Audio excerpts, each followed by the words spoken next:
James Carter had always lived a quiet, composed life.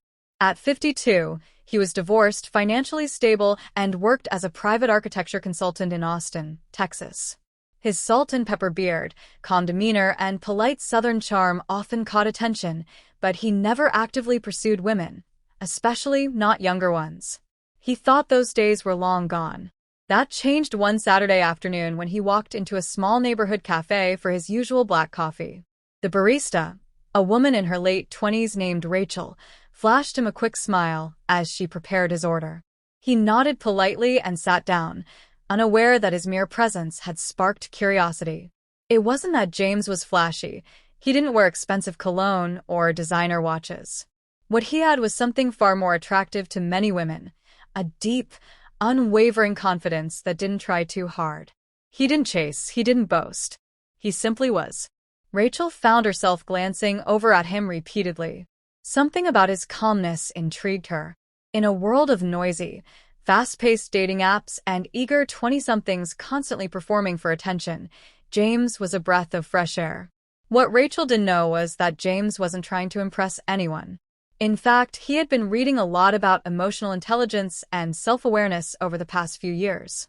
He had spent time learning how to listen better, ask thoughtful questions, and remain grounded.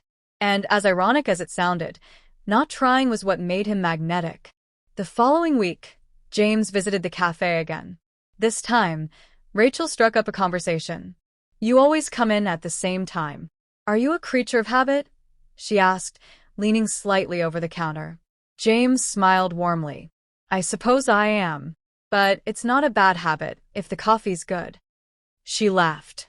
"Fair point. I'm Rachel, by the way." "James," he said, offering a calm handshake. "Nice to meet you." Over the next few weeks, these small interactions became routine. Rachel started opening up more, talking about her aspirations, frustrations with dating, and her dream of opening her own cafe one day. James never interrupted or gave her unsolicited advice. He simply listened with genuine interest. One day, she confessed, "Most guys my age don't really get it. It's like they're always trying to prove something." James chuckled. "When I was younger, I did too. Then I realized life's not a performance. It's about being real." She looked at him quietly for a moment. "That's exactly it. You don't try too hard. That's rare." It was then James began to realize that he had stumbled upon something most older men miss: presence. Being grounded. Calm. Authentic. He wasn't using pickup lines or flexing his status. He was simply giving Rachel something she didn't often find: respect, maturity, and emotional safety. Rachel invited James to an open mic night she was hosting at a nearby art lounge. He didn't hesitate. He wore a casual blazer over a dark t-shirt and jeans, not trying to dress young, just dressing like himself. As he walked in, she lit up when she saw him. "Glad you made it," she said, touching his arm lightly. That small touch spoke volumes. That night, something shifted. After the event, they sat at a quiet corner table.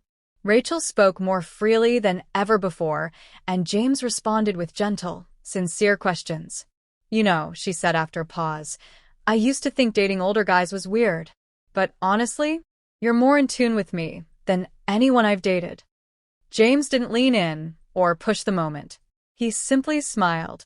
Sometimes the best connections don't follow the rules. The night ended with a hug, longer than usual, warmer than expected. Over the next few months, James and Rachel began seeing each other more often. They weren't officially dating at first. It was organic, slow, without pressure. But their connection deepened every time they met. James continued to do the same things he always had: be honest, listen attentively, speak with purpose, and let go of ego. Rachel appreciated that more than she could put into words. One evening at the park, she finally told him what had been on her mind. "Do you want to know what made me notice you?" she asked. James nodded. "It was the way you looked at people, not in a judging or analyzing way, but with calm curiosity. And the way you listen. Most people talk to respond. You talk to understand." James smiled quietly. "I suppose that comes with time and a few mistakes." Rachel leaned in and kissed him gently. "Well, whatever you've learned, it works." And that was the moment James truly understood. The thing that turns most younger women on isn't looks or money.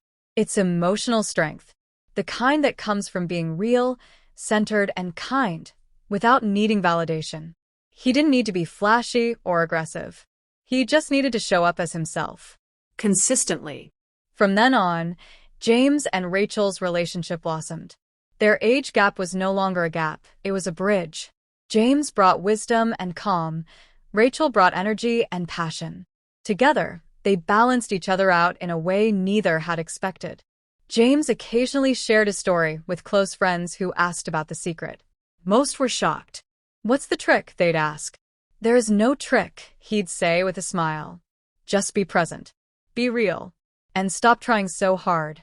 Women, especially younger women, can feel when you're putting on a show, but they also feel it when you're fully there. That's what changes everything. Over time, their relationship became stronger. Rachel respected James for the man he was, not the age he was. And James? He finally realized that the real secret wasn't about dating younger women. It was about becoming the kind of man who didn't need to chase. He attracted. And in that, he found something even better than romance. He found peace.